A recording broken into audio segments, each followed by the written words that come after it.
असेल हा दुसरा दुःख, आणि तो दुःख आज संतती नसल्यामुळे माझ्याकडे आहे. घराकडे जातो आणि पत्नीला प्रत्यक्ष विचारून घेतलं पाहिजे. तत्पूर्वी सगळ्याच्या अपेक्षा वेगवेगळ्या असतात आणि म्हणून काही माझ्या तरुण मित्र मंडळीच्या काही अपेक्षा आहेत आणि त्या पूर्ण करण्याकरता कार्यक्रमाचे आयोजक, संयोजक, नियोजक मान्यवरांकडून आलेल्या विनंतीनुसार एक तत्पूर्वी रेकॉर्डिंग लावणी सादर करतो आहे. छोटासा फ्लॅट घेतो आहे आणि त्यानंतर आजच्या वर्तमानावर आधारित सुंदरसा पोवाडा सादर करतोय. शांतता राखा आणि या कार्यक्रमाचा आस्वाद घ्या, कारण तुमच्या शांततेची गरज आहे. तुमच्यावर माझी शान आहे, नाही तर मला कोणी हुंगारा पुसणारा कोणी नाही.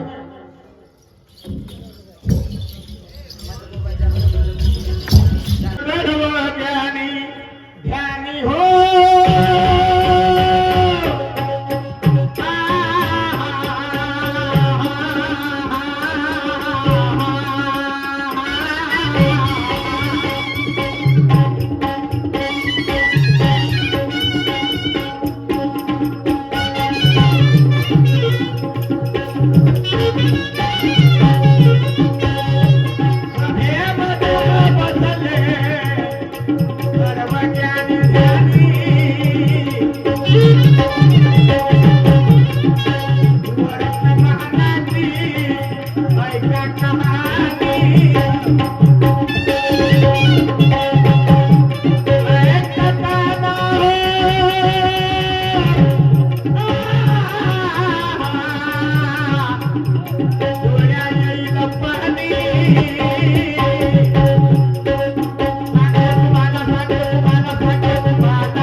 सुनीता ऐकाव आणि माझे दादा बोल प्रेम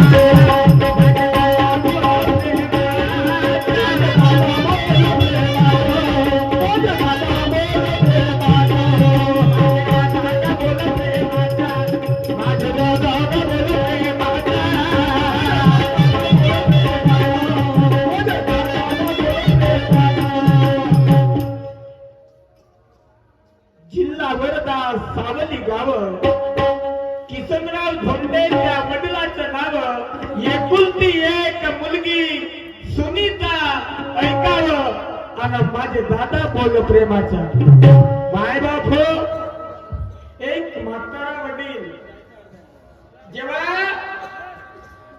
जेव्हा त्याचं तरुणपण होत त्या तरुण वयामध्ये जेव्हा लग्न झालं त्याचं आणि लग्न झाल्याच्या नंतर अर्धांगिनी घरी आली आणि प्रथमच एक कन्या रत्न जन्मास आली. त्या मुलीला जन्म घातल्यानंतर ती मुलगी 7 वर्षाची असताना तिची आई तिला सोडून गेली. तिची आई तिला सोडून गेली. माय बापू तेव्हा तिनं तिच्या वडिलांकडून त्या वडिलांकडून एक वचन घेतला होता.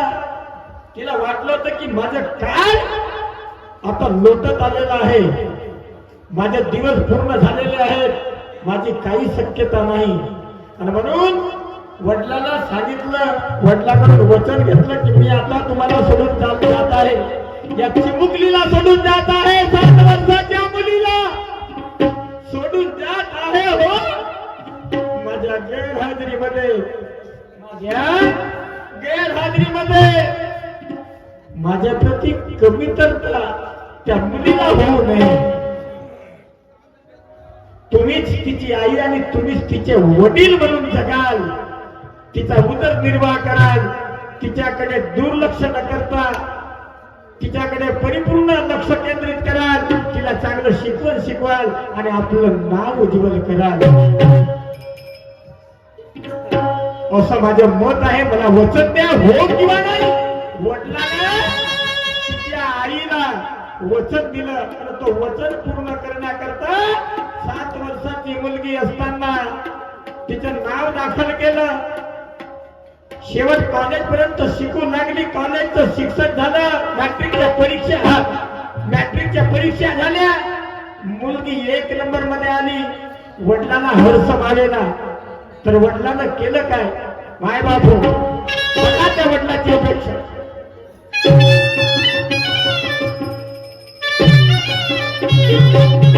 किसनराव म्हणे आपल्या मुलीला शिक्षण काढायचं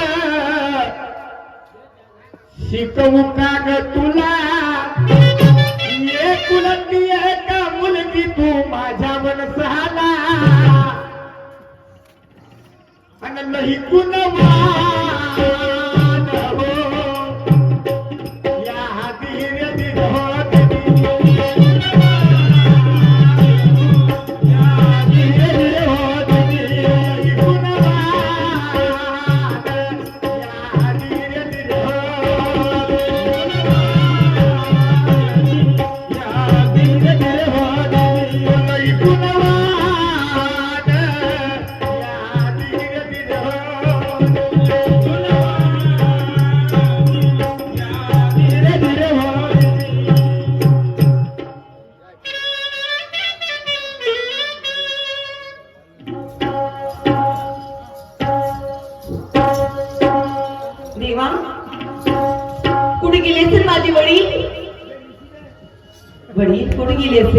आवाज देऊनच पाहते कशी.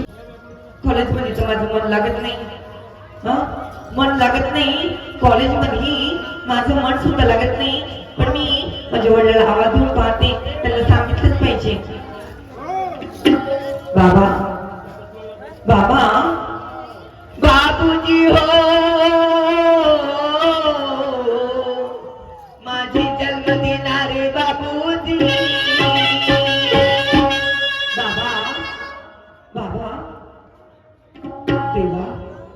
कुठे गेली असेल माझी बाबा? इतकं माझे वडील माझी शिवी करू लागले. बाबा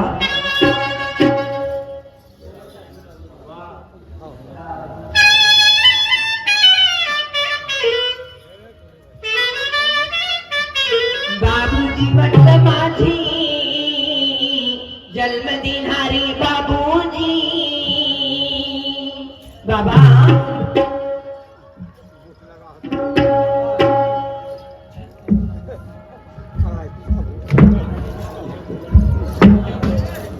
बाबा इतकं वेळ लागतो काही तुम्हाला यायला? म्हातारा माणूस आहे, खात्री आहे मला तुमची. बेटा आली बेटा. आई हा? तू आवाज दिली मागले. कोणा? मी मागेच्या रूम मध्ये होतो. मागच्या रूम मध्ये होत्या. आता बाई माझ्या वहीप्रमाणे मला चालूच नाही वाटत ग. चालू शकत वाटत तुम्हाला? गम येते बाई. दम येतो? येते बेटा ग. हा. तुझा आवाज आला हम्म. आणि तसाच मी हातातलं काम ठेवलं हो का? आणि तुझ्या आवाजला टाप दिलं तर तुला आवाज नाही आला.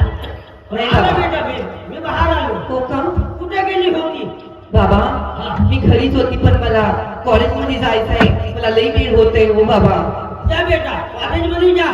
चांगला शिकावता मग. लायण्याची मोठी केली म्हटलं माझे बाबूजी. गेलो मा. लायण्याची मोठी केली आधी उन्हातलं सावलीत नेलं म्हटलं माझे बाबूजी.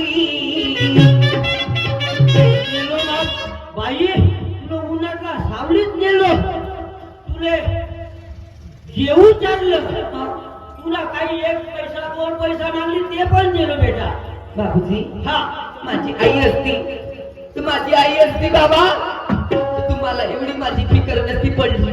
माझी आई असती ना तर माझी आई अर्धपर्यंत काम माझं करून पोरी, दिली असती. पोरी, आईची आठवण नको करू.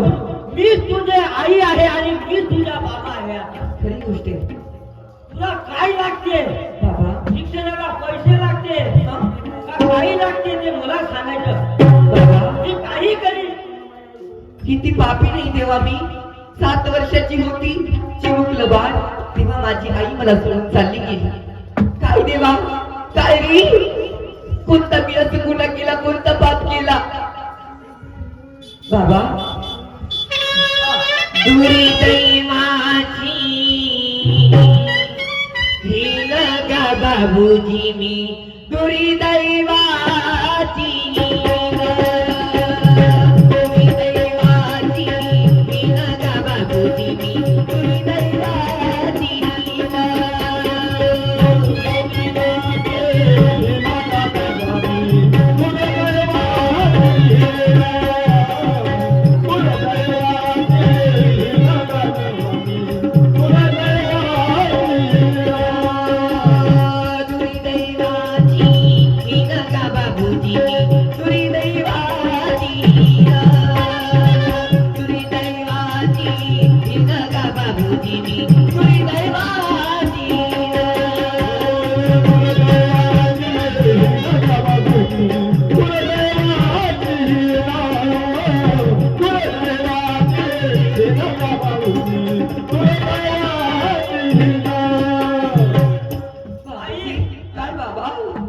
तू स्वतःला दोष नको देऊ बाई. तू तरुण दूर चालवायची ही नाही आहे ग.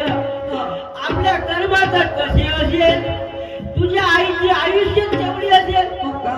नाही बाबा एक दिवस सर्वांना जाणीच आहे बाई. माझ्या आईचं आयुष्य तेवढं नव्हतं बाबा.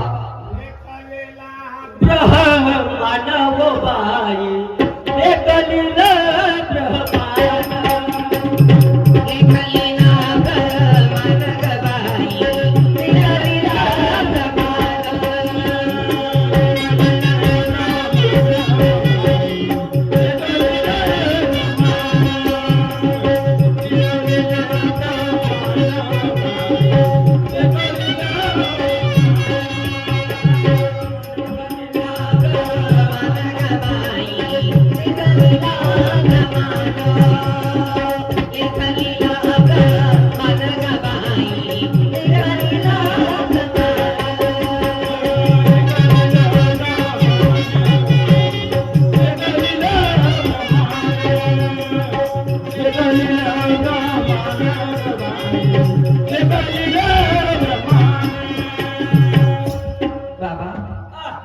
मध्ये माझं मन सुद्धा लागत नाही बाबा. आई काय अशी नको बोलू मा. तसं तू तू कॉलेजमध्ये म्हणण्याला कसं नको बोलू. तू शिक बेटा, नाही बाबा. तू शिक. शिक्षण तर घेणारच मी, पण मला कॉलेजमध्ये माझं मन कळवत नाही. तसा नाहीये बेटा, तसा म्हणल्या नाही होत मा. तू शिकशीलच नाही. हा? तू शिकशीलच नाही माझी मा. तर कसं या तुझ्या गरीब बाबाच्या नशीब फुलतील बाई. हो ना. मी काही करीन, हा पण बाई तुला शिक्षण शिकावं लागेल. बाबा. आधी त्या शिक्षणाशिवाय माझे मा तरुण पायी नाही ग. हो ना. शिक्षण काय एक वाघिणीची दूध आहे. दूधही हो. कळलं मला. प्रेमान मिळतो सनमा, तू मुलगी माझी गुणवान.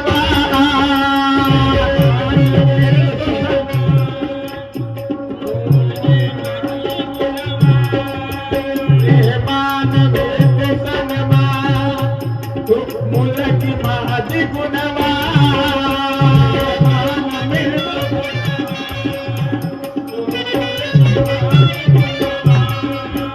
तुझ्या पासून माझी शान, तुला सगळे कळते, मन माझं जळते. तुझ्या पासून माझी शान, तुला सगळं कळते, मन माझं जळते.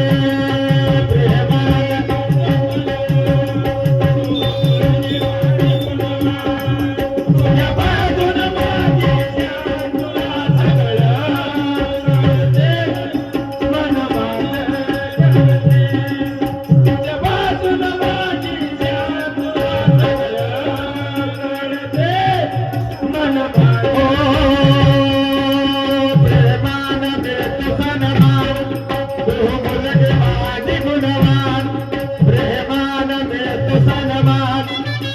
मुलगी माझी गुणवान. तुझ्या पासून माझी शान, तुला सगळं कळते, मन माझं जळते. तुझ्या पासून माझी शान, तुला सगळं कळते, मन माझं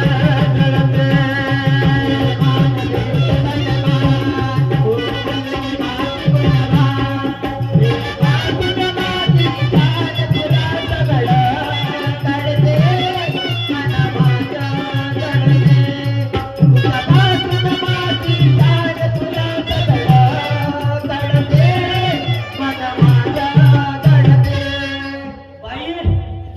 तुझ्या व्यतिरिक्त माझ्या कोणी आहे का? नाही. कोणी नाही. नाही. म्हणून काय म्हणतो मी, काय म्हणता?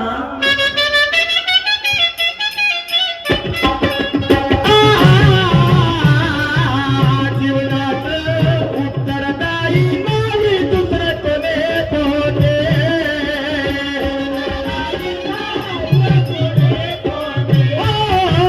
उत्तरदायी नाही दुसरं कोणी होते.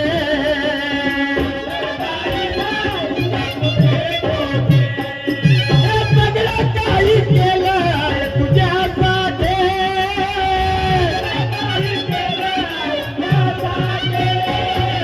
सगळं काय केलं तुझ्यासाठी.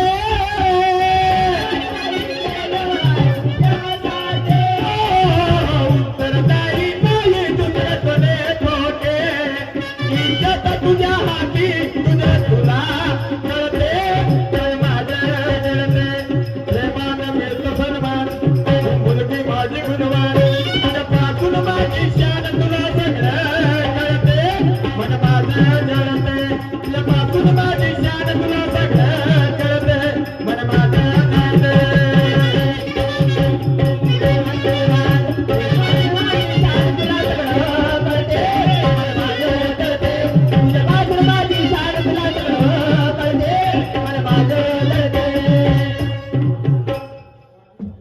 बाई, शिक्षण हा एक वाघिणीच्या दूध आहे बेटा. खरी गोष्ट आहे.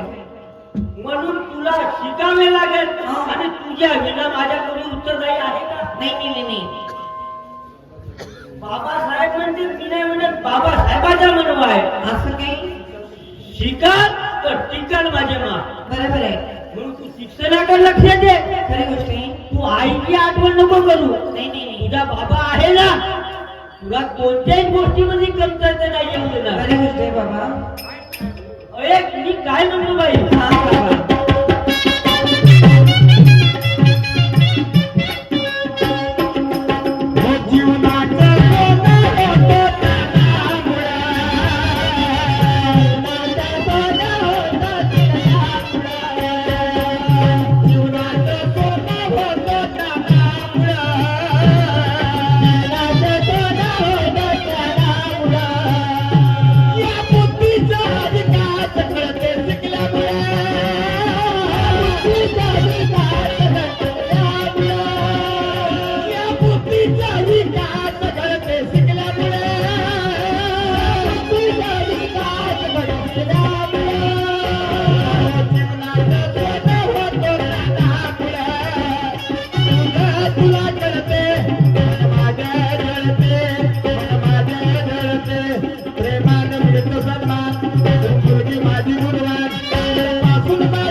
आता समजलं बाई.